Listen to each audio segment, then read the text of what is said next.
Hello everyone, welcome to my YouTube channel. நான் திவ்யா. அதாவது கோயம்புத்தூர் புத்தக திருவிழா வந்து ஜூலை 18ல இருந்து அதாவது வர வெள்ளிக்கிழமையில இருந்து 27th ஜூலை வரைக்கும் நடக்க இருக்கு. எங்க அப்படின்னு பார்த்தோம்னா கொடிஷா ட்ரேட் ஃபேர் காம்ப்ளெக்ஸ்ல. ஸோ நான் இது வரைக்கும் வந்து நான் படித்த புத்தகங்களாக இருக்கட்டும், இல்லை ஃப்ரெண்ட்ஸ் யாராச்சும் சொல்லியிருப்பாங்க இல்லையா இந்த புத்தகம் நல்லா இருக்கும், இல்லை அவங்களுடைய ரிவ்யூஸ் பார்த்து எனக்கு பிடிச்ச சில புத்தகங்களை வந்து பரிந்துரை பண்ணலான் இருக்கேன். அதாவது நீங்கள் வாங்கியே ஆகணும் அப்படிங்கிற மாதிரி நான் சொல்ல வரல. இதெல்லாம் எனக்கு பிடிச்சது, உங்களுக்கு பிடிக்கும் இல்லை உங்கள் டேஸ்ட்டுக்கு கரெக்டாக இருக்கும்னு தோணுச்சுன்னா கண்டிப்பாக இந்த புத்தகங்களை வாங்கி ட்ரை பண்ணி பாருங்கள். இது வந்து எந்த ஸ்பெசிஃபிக் ஆர்டரும் இல்லை, நான் படித்து ரசித்த புத்தகங்கள்லேருந்து சில புத்தகங்களை உங்களுக்காக இன்னைக்கு சொல்ல போகிறேன். ஃபஸ்ட்டு நான் சொல்ல போகிற புக் வந்து தேவி பாரதி அவங்க எழுதின நீர்வழிப்படுவோம் அப்படிங்கிற அந்த புத்தகம். இந்த புத்தகம் வந்து 2023ஆம் ஆண்டுக்கான சாகித்ய அகாடமி விருது பெற்ற புத்தகம். இது வந்து குடிநாவி சமூகத்தில் இருக்கிறவங்க வாழ்க்கையை பற்றி சொல்லியிருப்பாங்க. இதனுடைய ரிவ்யூ வந்து சேனலில் நான் போட்டிருப்பேன், வேணும் அப்படிங்கிறவங்க செக் பண்ணி பாருங்கள். எனக்கு ரொம்ப பிடிச்ச எழுத்தாளர். அது மட்டும் இல்லாமல் அவருடைய எழுத்து நடை வந்து எனக்கு ரொம்ப பிடிச்சிது. இது வந்து தன்னரம் பப்ளிகேஷனில் கிடைக்கும். நீங்கள் கொஞ்சம் மலிவாக வாங்கணும் அப்படிங்கிற மாதிரி நினச்சிங்க அப்படின்னா நற்றிணை பதிப்பகம்ல கண்டிப்பாக கிடைக்கும். இந்த புக் மட்டும் இல்லை, நற்றிணையில் வந்து நிறைய புக்ஸ் வந்து கொஞ்சம் ப்ரைஸ் வந்து கம்பேரிட்டிவ்லி கொஞ்சம் கம்மியாக இருக்கும். ஸோ வேணுங்கிறவங்க வாங்கலாம். அடுத்த ஆத்தர் எந்த ஆத்தர் அப்படின்னா நான் கமலாதாஸ் கண்டிப்பாக சொல்லுவேன். இந்த வருஷத்தில் படித்த புக்ஸில் 3 புக் வந்து கமலாதாஸ் படித்தேன். எனக்கு ரொம்ப பிடிச்சது வந்து என் கதை, அந்த புத்தகம் ரொம்ப பிடிச்சது. அது மட்டும் அது இல்லாமல் நீங்கள் வந்து பறவையின் வாசனை, என்றென்றும் தாரா 3மே வந்து சேர்ந்து படிக்கலாம். அப்படி இல்லை அப்படின்னா என் கதை மட்டுமாவது நீங்கள் வாங்கி படிக்கலாம். இது வந்து கலைச்சுவட்டில் வந்து கிடைக்கும். என் கதை வந்து இங்கிலீஷ்லேயும் இருக்கும், மலையாளம்லேயும் இருக்கும். பட் கண்டிப்பாக தமிழில் படிங்க. படிக்க வேண்டிய ஆத்தரில் வந்து கண்டிப்பாக கமலாதாஸையும் வச்சுக்கோங்க. நான் அடுத்ததாக சொல்ல போகிற புக் வந்து சுடுமண். இப்போ ரீசெண்டாக படித்தேன், எனக்கு ரொம்ப பிடிச்சிது. இது வந்து வாசகசாலை அந்த பப்ளிகேஷன் தான். ஆனால் எங்கே இருக்குன்னு தெரியல, அவங்க ஸ்டாக் போடுவாங்களானும் எனக்கு தெரியல. போடுற மாதிரி இருந்தால் வாங்கிக்கோங்க. அடுத்தது வந்து நான் எஸ்ராவோட புக் ஒன்று அப்படின்னா சொல்லணும்னு நினைக்கிறேன். அப்போதும் கடல் பார்த்து கொண்டிருக்கிறது அந்த புக்கு. இந்த புக் வந்து நான் கிட்டத்தட்ட ஒரு வருஷம் இருக்கும். ஆனால் போன வருஷம் கோயம்புத்தூர் புத்தக திருவிழா, அதுக்கப்புறம் தான் இந்த புக்கு நியர்லி 11 months இருக்கும் வாங்கணும்னு ஆசைப்பட்டேன். ஆனால் நான் வாங்கலை. லாஸ்ட் டைம் தேசாந்திரி வந்து திருப்பூர் புத்தக திருவிழா ஸ்டால் போடலை. ஸோ இந்த தடவை கண்டிப்பாக அந்த புத்தகம் வந்து வாங்கணும்னு இருக்கேன். அந்த ஒரு புக் எஸ்ராவோடது வாங்கணும்னு இருக்கேன். அடுத்தது வந்து ஹெர் ஸ்டோரிஸில் நான் படித்தது எனக்கு பிடிச்சது அப்படின்னா துப்பட்டா போடுங்க தோழி, கீதா இளங்கோவன் அவங்க எழுதுனது. அது எனக்கு ரொம்ப பிடிச்சிது. ஸோ அந்த புத்தகமுமே உங்களுக்கு பிடிக்கும், ஒரு பெண்ணியம் ரிலேட்டடான புத்தகம் அப்படின்னா வாங்கலாம். அது வந்து பெண்கள் தான் படிக்கணும்ட்டு இல்லை, கண்டிப்பாக பசங்களும் படிக்க வேண்டிய ஒரு புத்தகம்னு சொல்லுவேன். அடுத்தது வந்து நற்றிணையில் பிரபஞ்சன் அவங்களுடைய அப்பாவின் வேஷ்டி. இது சிறுகதை தொகுப்பு தான். எனக்கு 2 கதை ரொம்ப பிடிச்சிது. அதுக்காக இந்த புத்தகம் வாங்கணுமா அப்படின்னா உங்கள் விருப்பம்தான். எனக்கு 2 கதை ரொம்ப பிடிச்சிது. அப்பாவின் வேஷ்டி அப்படிங்கிற ஒரு கதையும், மனுஷி அப்படிங்கிற கதையும். அப்பாவுக்கு எனக்கு 35 ரூபாய் அந்த கதையுமே நல்லாயிருக்கும், சிறுகதையுமே. இது 3 என்னோட பர்சனல் ஃபேவரட். இல்லை பிரபஞ்சனோட தொகுப்பு வாங்கினாலும் ஓகே, அட்லீஸ்ட் இல்லைன்னா இந்த புத்தகம் வாங்கி தேவைப்பட்டால் நீங்கள் படிக்கலாம். அடுத்தது நான் சுஜாதா அவங்களுடைய நகரம் அந்த புத்தகம் சொல்லுவேன். ஏன் அப்படின்னா எனக்கு வந்து ஒரே ஒரு ஸ்டோரி மட்டும் அதில் புத்தகம் இப்போ தான் ரீசெண்டாக வாங்கினா ஒரே ஒரு இது மட்டும் படித்தேன். எனக்கு வந்து ரொம்ப பிடிச்சிது. நிறைய சிறுகதைகள் இருக்கிறதுல நான் மற்றது படிக்கல.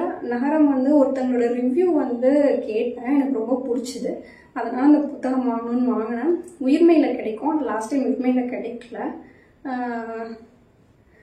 அதனால் நான் விஜயா பதிப்பகம் கோயம்புத்தூரில் வந்து வாங்கி படித்தேன்.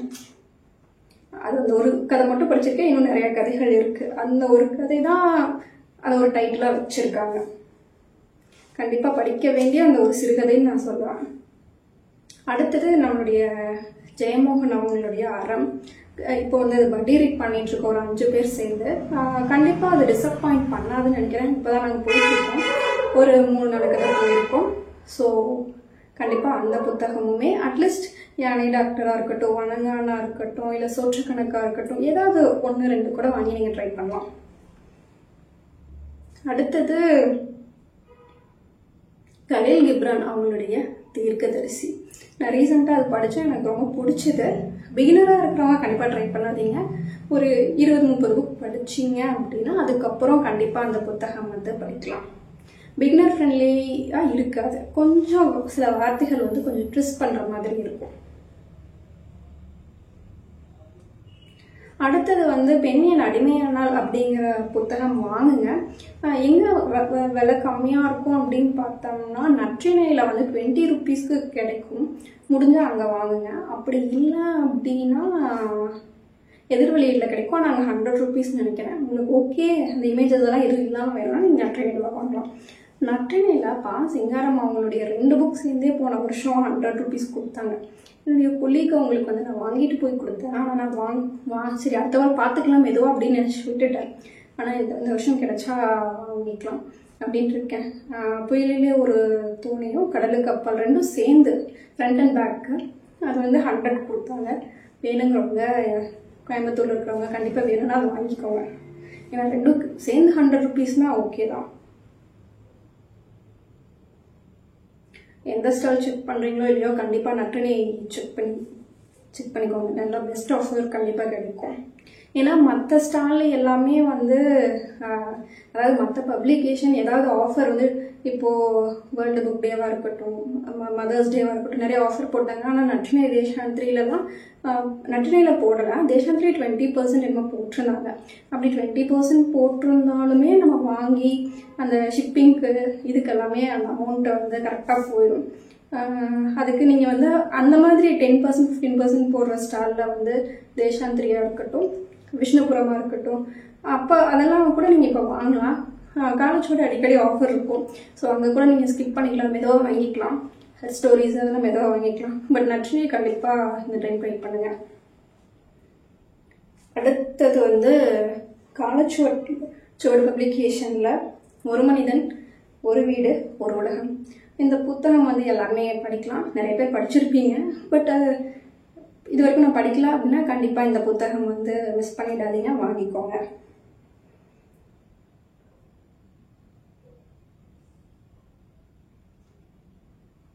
அடுத்தது வந்து சோளம் என்கின்ற பேத்தி. இது வந்து நான் படிக்கலை இன்னும். ஆனால் இதுவும் தாயை திண்ணையும் யாவரும்ல கண்டிப்பாக வாங்குங்க. ஏன் அப்படின்னா இது வந்து நான் நிறைய ரிவ்யூ கேட்டிருக்கேன், நிறைய ஆத்தர்ஸ் பற்றி பேசினதும் கேட்டிருக்கேன், இன்ஸ்டாவிலையும் நிறைய பேர் போஸ்ட் பண்ணி பார்த்துருக்கேன். அந்த கதையெல்லாம் கேட்டதுக்கப்புறம் எனக்கும் படிக்கணும்ன்ட்டு நான் வாங்கி வச்சுருக்கேன், ஆனால் இன்னும் படிக்கல. ஸோ கண்டிப்பாக யாவரும் பப்ளிகேஷன் வரும். இது கூட லக்ஷ்மிகர் அவங்களோட கூத்துன்று குடிற்ற அந்த புக்கையுமே சேர்த்து வாங்கி கண்டிப்பாக படிங்க இந்த வருஷம்.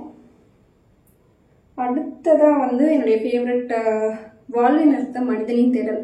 அந்த புக் கண்டிப்பாக கிடைச்சதுன்னா வாங்கி படிங்க. இதெல்லாம் தான் இந்த வருஷம் வந்து இந்த வருஷம் போன வருஷத்தில் வந்து நான் படித்த புக்ஸில் எனக்கு பிடிச்சது, இல்லை நான் கேள்விப்பட்ட புக்ஸில் எனக்கு பிடிச்சது. இதில் முக்கால்வாசி புக்ஸ் வச்சுருக்கேன், ஒரு புக்கை தவிர. அப்போது கடல் பார்த்து கொண்டு இருக்கிறது அந்த புக் மட்டும் இல்லை, அது மட்டும் நான் வாங்கணுன்னு இருக்கேன். அது இல்லாமல் நான் என்னென்ன புக்ஸ் வந்து வாங்கலான்ட்டு ஒரு லிஸ்ட் இப்போ தான் ரெடி பண்ணி வச்சுட்ருக்கேன். புக் ஃபேர் போடுறதுக்கு முன்னாடி ஒரு லிஸ்ட்டு ப்ரிப்பேர் பண்ணி வச்சுட்டு போங்க. ஏன்னா அங்கே போய் பார்த்தீங்கன்னா நிறைய பார்க்கும்போது கன்ஃபியூஷன் இருக்கும், எது வாங்குறது எது வாங்க வேண்டாம், நம்ம நினச்ச புக்ஸ் மிஸ் பண்ணிட்டு வந்துடுவோம். ஸோ ஃபஸ்ட்டே ஒரு லிஸ்ட்டு ப்ரிப்பேர் பண்ணிட்டு எந்தெந்த பப்ளிகேஷனை பார்த்து எழுதி வச்சுக்கோங்க. அந்த பப்ளிகேஷனுக்கு போய் ஃபஸ்ட்டு புக்கு வாங்கிட்டு அதுக்கப்புறம் நீங்கள் ஏதாவது வாங்கணும்னு நினச்சா வாங்குங்க. அப்படி தான் நான் வாங்குவேன். நீங்கள் எப்படி வாங்கணுமோ பிளான் பண்ணி வாங்கிக்கோங்க.